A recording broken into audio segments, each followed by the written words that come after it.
Namaskar and welcome. Today, we're going to dive into a really profound idea, one that kind of challenges the very foundation of our society and how we all live together on this planet. Okay, so the big question we're tackling is this. Have we really, truly built a society that actually moves together as one?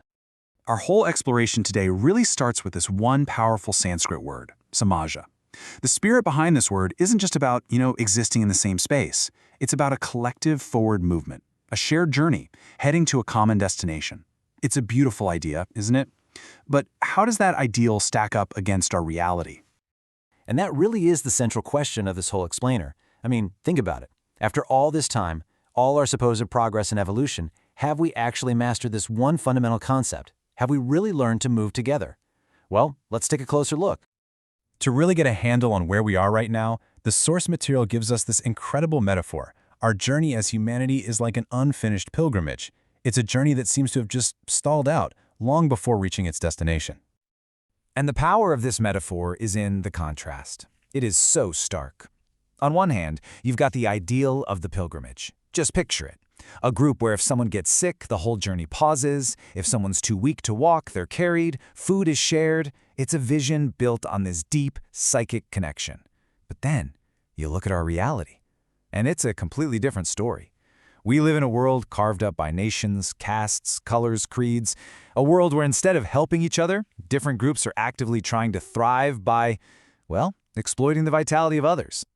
And this fragmentation, it runs deep. I mean, it's not just nation against nation. Within the same countries, you see caste against caste. The source even points to divisions inside of those castes. I mean, these cracks run all the way down to the family unit, where people get split apart by what the source calls trifling differences. All these walls, they're what stop us from forming a real, unified human society.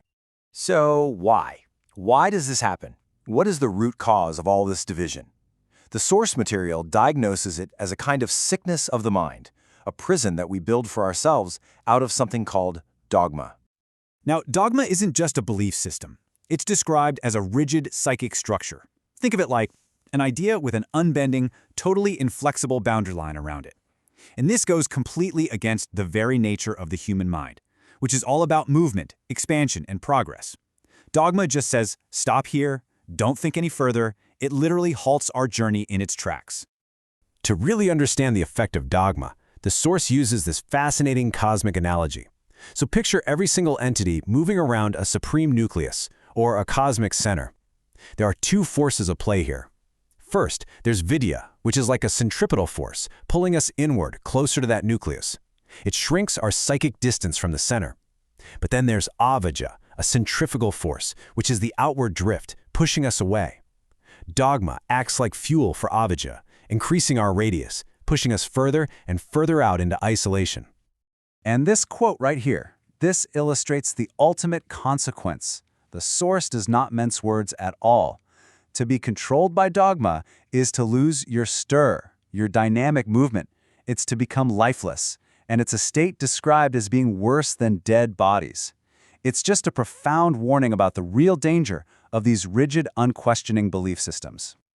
Okay, so we've diagnosed the problem, a fragmented society, trapped in this prison of dogma. But what's the solution? How do we break free? The source introduces a really powerful concept that becomes the turning point in our whole narrative, the quest for Prama.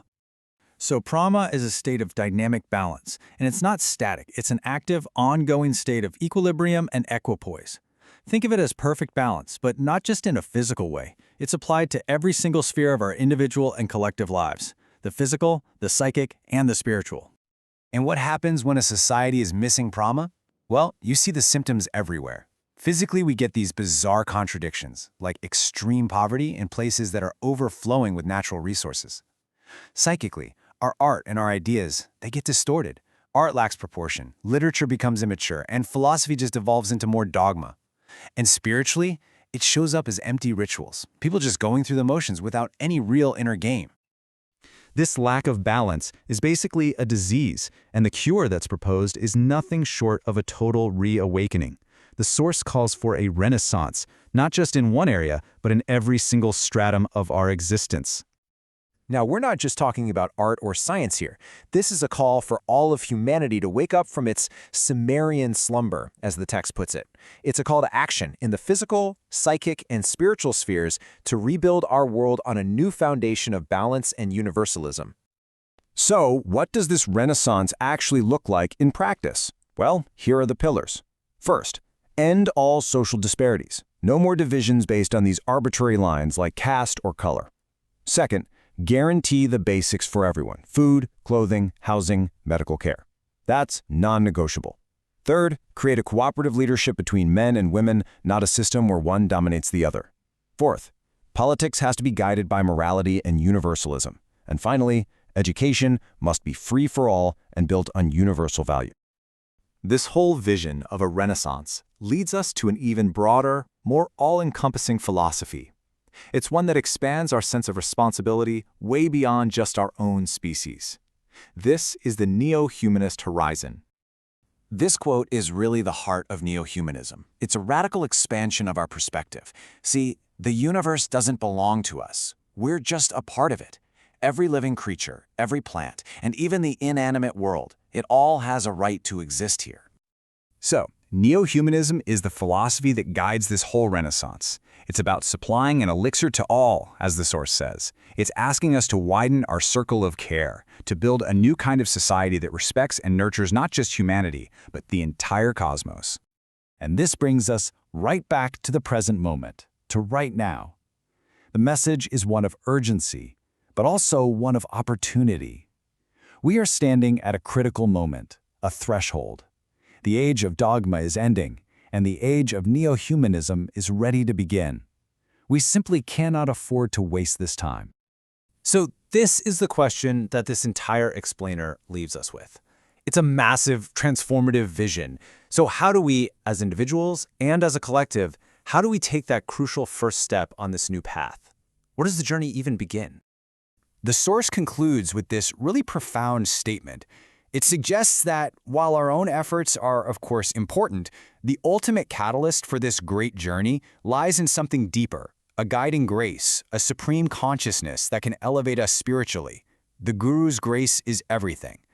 A final thought to carry with us as we all contemplate our part in this unfinished pilgrimage. Thank you for joining us.